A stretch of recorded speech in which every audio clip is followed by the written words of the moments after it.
The informal meeting this morning was called for the purpose of improving the lines of communication among the Commissioners Court and the County Auditor. And what took place? I believe as a result of this meeting this morning that the order for 6% pay raise as of July the 1st will be rescinded, and as a result the lawsuit that is now pending will be nullified. Also, as a result of the meeting, I am confident that the employees will receive approximately, I would imagine, about a 4% increase in their salaries as of September 1st. I believe that this represents quite a great deal of give and take on both sides and should be welcomed by the county employees. I assume then this is an acceptable compromise to you. It is. Of course, in moments of a contest, one has to recognize that in a democracy we have to give some and take some, and we don't always get our way. If we try to force our way, well, we result in not getting anything accomplished at all.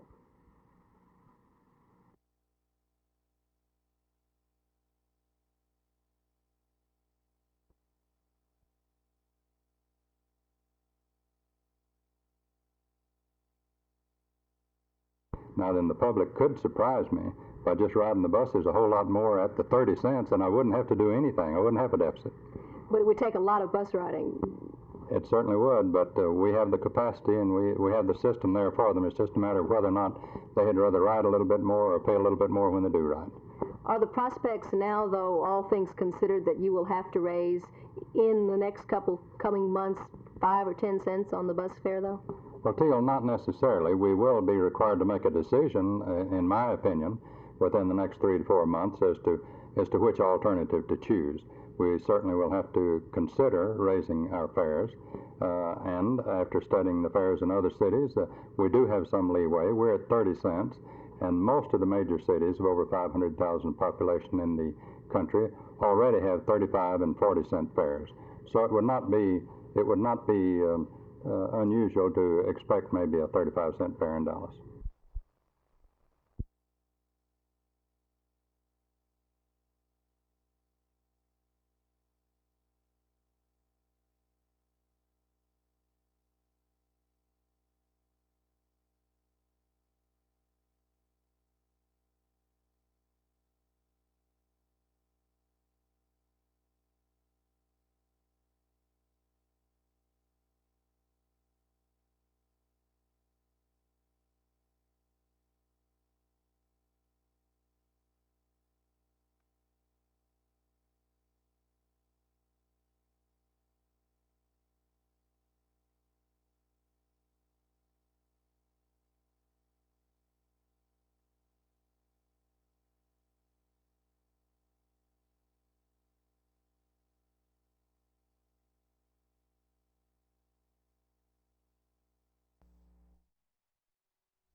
Heloni,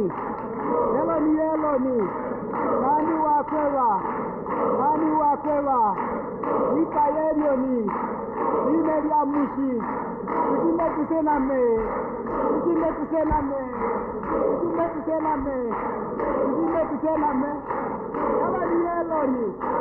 Heloni, nani wakwewa, ikayelioni, imelia mushi, ikimetusename.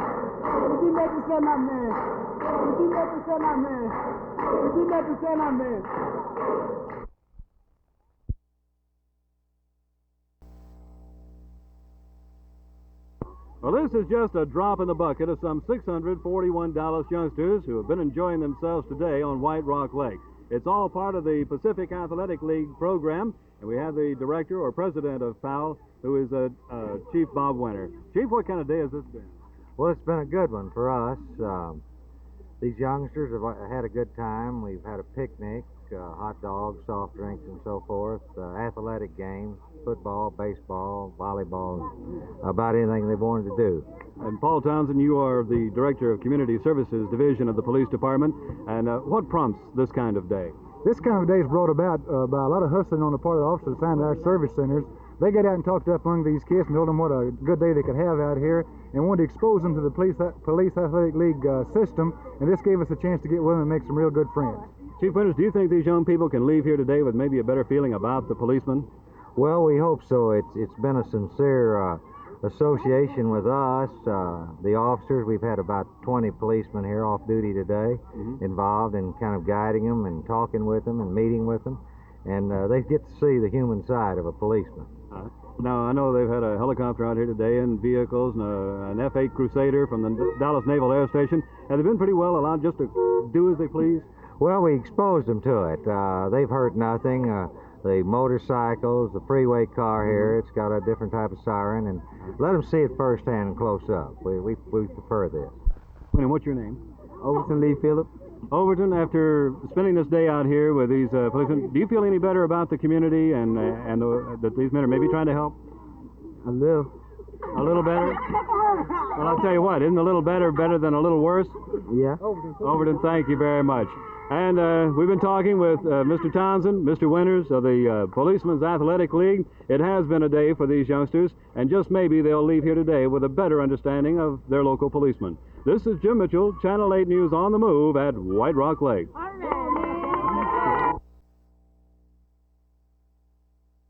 Only information that the people of this community have is what they might have learned through a news report last night.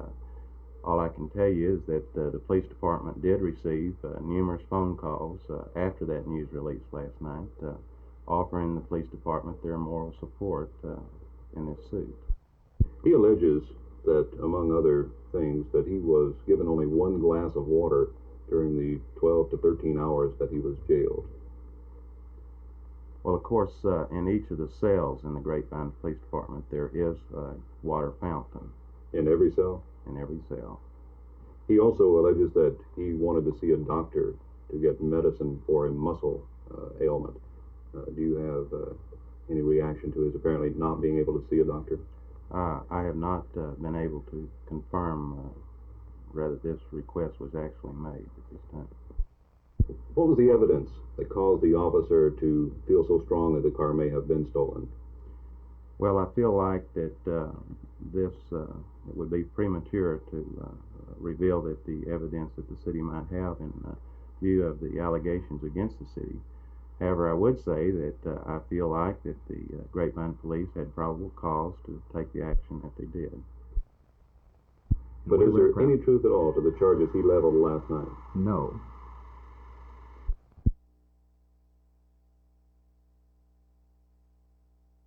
I think, frankly, we will have to see just what that amount is, and I would think we would try to undertake some phase of the study in relation to the funds we receive. But that, frankly, will depend on just how much is received when we close the campaign. We hope we can at least do some part of it. As in any study, frankly, you can stop at many levels. The study as we'd like to do it, as has been presented, the types of things we'd like to do, it is a $20,000 study. But certainly, as in anything else, we can take pieces of it. We may have to limit it to one department rather than all departments.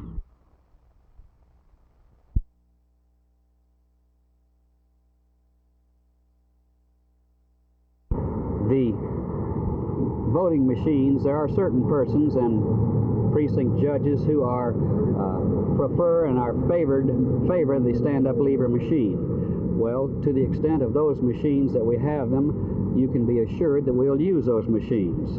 Because of our election judges, we respect their preferences. On the other hand, there are not enough of those machines. We have a good supply of the punch card machine.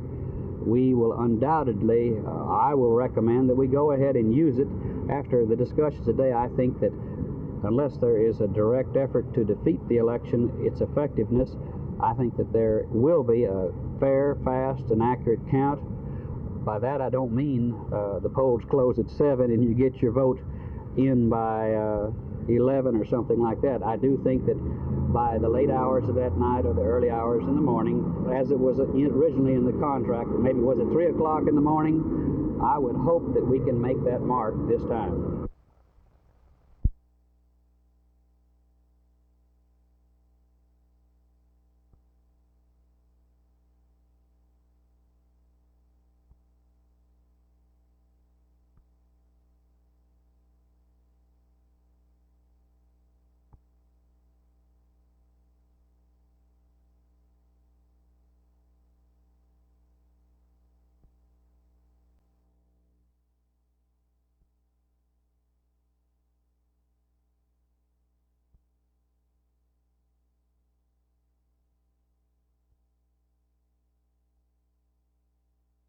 Have you hired anyone to do this study? No, I've made a proposal to our resigned county personnel director, Nick Hammond, and I hope he'll join me for about 3 months and see if we can't complete my study.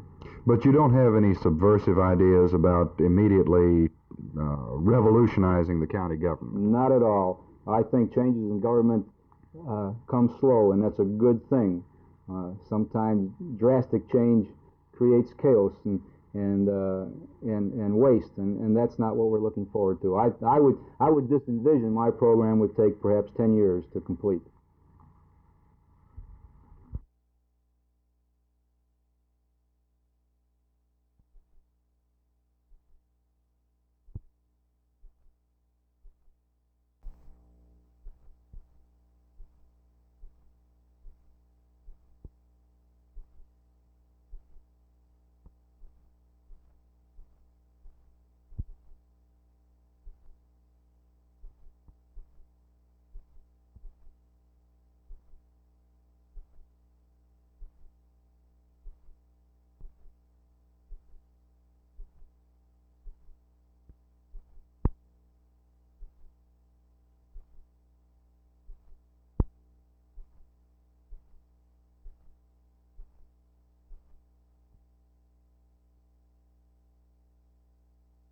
What made me go back to school? Several things. One, someone had labeled me a dropout and I didn't like the label. I had gotten a job promotion, and a friend said, why did I get it? I hadn't finished high school, and I never considered myself a dropout prior to that time because I had been successful in my job.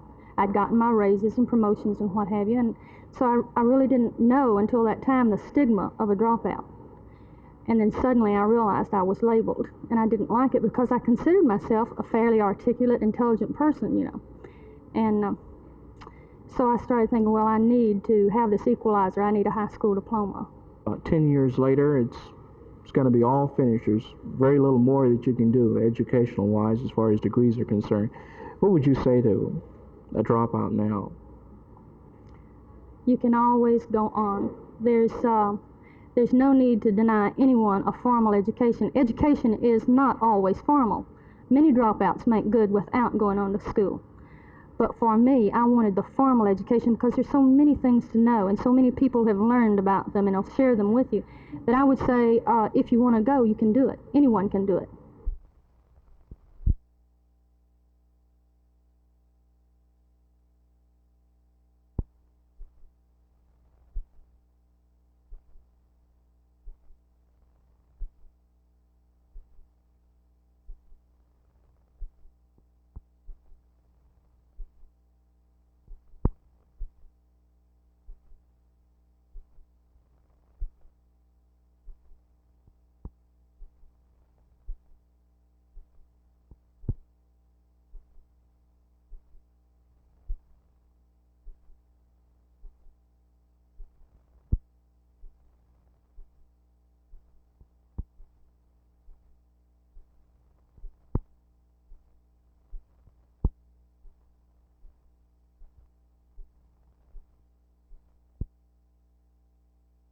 Is most of your requested increase for police budget, and what does Chief Dyson think about the request? Much increase in base pay as you've proposed. What does he think about your proposal?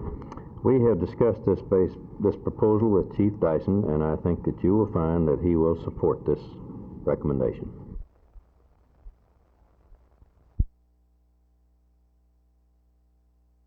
I think Mr. McDonald and his people have done their utmost to come in with a budget as low and as thin as they believe they can and still have effective services from government. It's pretty hard to live in a time of very rapid inflation and still look for lower budgets.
Juanita Phillips continued her fight to clear her name of criminal charges in today's pretrial hearing in Judge Joe Dibro's 35th District Court here in Brownwood.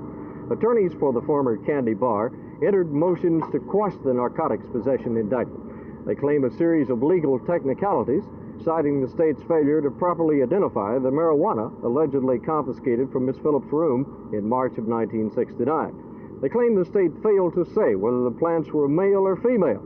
They also challenged the legality of certain search warrants issued in the case. The hearing concluded this afternoon after several hours of testimony. Judge DeVrell ruled that there was indeed sufficient evidence to try the narcotics possession case. The trial will begin next Monday at 9 o'clock. District Attorney George Day told me earlier that the state has a strong case against the ill-fated former Queen of Strippers. In the courtroom today, she was in high spirits, although she seemed quite frustrated by the entire affair.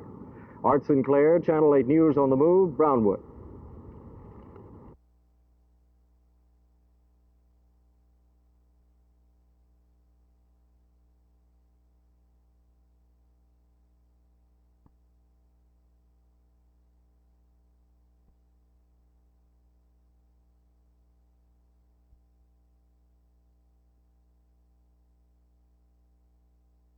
Part D. On each row, underline the word you hear. Number 1, bag. A paper bag.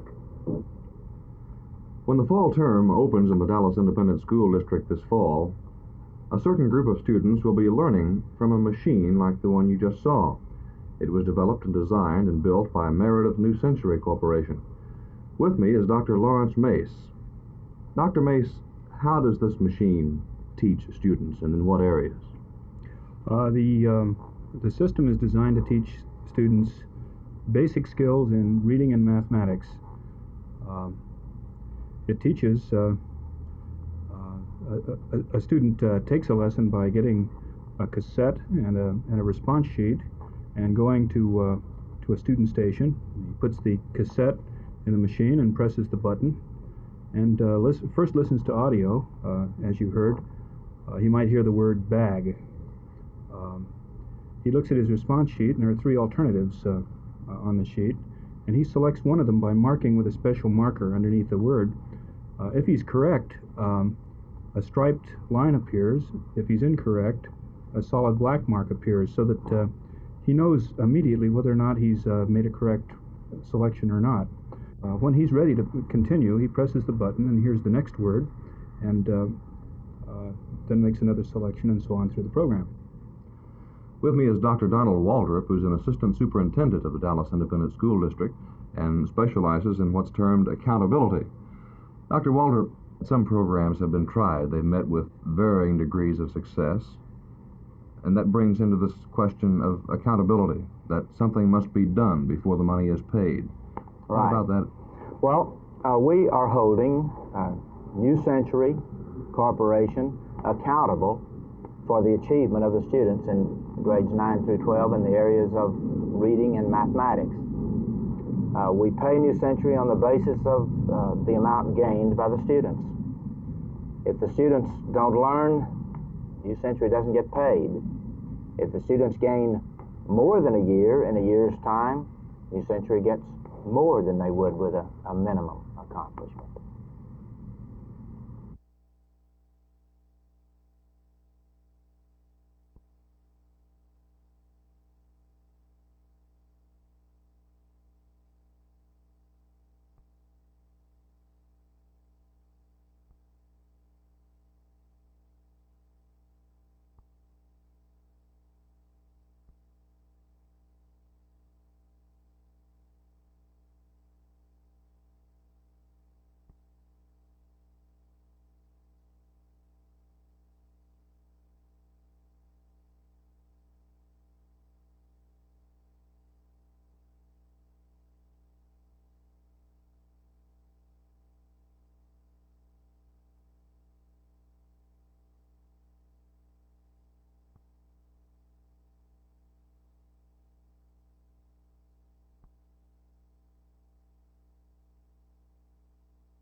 We have some alternatives. We can rescind the order that created the medical examiner. We could fire and we could hire new staff, and we could ask for new legislation, such as the medical examiner could perform autopsies on those bodies that are a criminal act, foul play, or act of violence.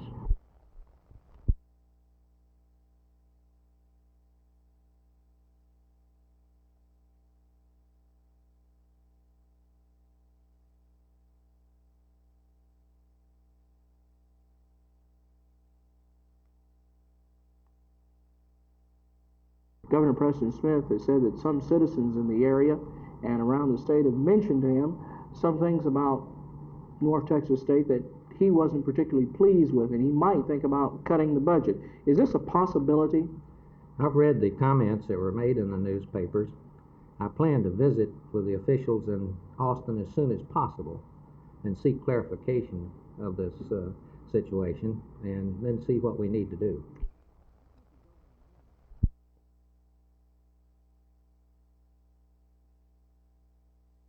We had been told that they would reduce the number of policemen if the rock concerts were successful and peaceful. They were successful and peaceful. They did not act on reducing the numbers of policemen. Another area of contention was the 11 p.m. gentleman's agreement that has to do with the curfew. The 11 o'clock curfew was placed on there without consulting the young people that use the park. We are unable to determine whether or not they intend to enforce it and if they consider it a law. If this gentleman's agreement is not redefined, will you bring suit? I believe it will be necessary to go to court to have a definition made. Who will you sue in this case? The park board.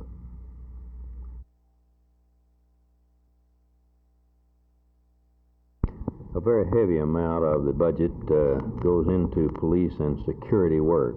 A part of this is transferring operations that are now in the police department into other departments, which relieves police personnel. for other duties for which they are trained and paid to do. Now, this, although it may not show in the police budget, is a corresponding item that is chargeable to security services.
But I would point out that we're operating in a fashion very similar to that is carried out in, San Antonio, Houston, Galveston. A new medical examiner system was recently established in Corpus Christi.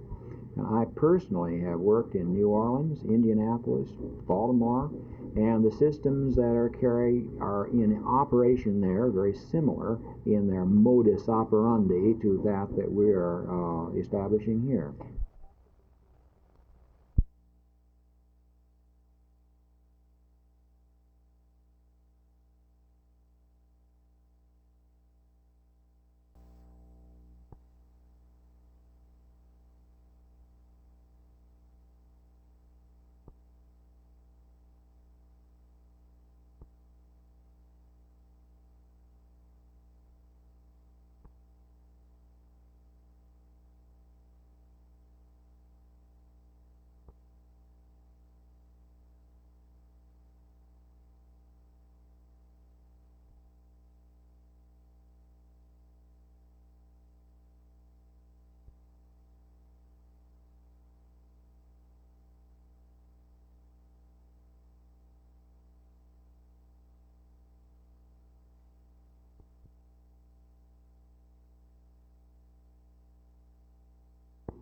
On each row, underline the word you hear. Number 1, bag, a paper bag. 2, man, man. 3, nap. I took a nap after lunch. Nap.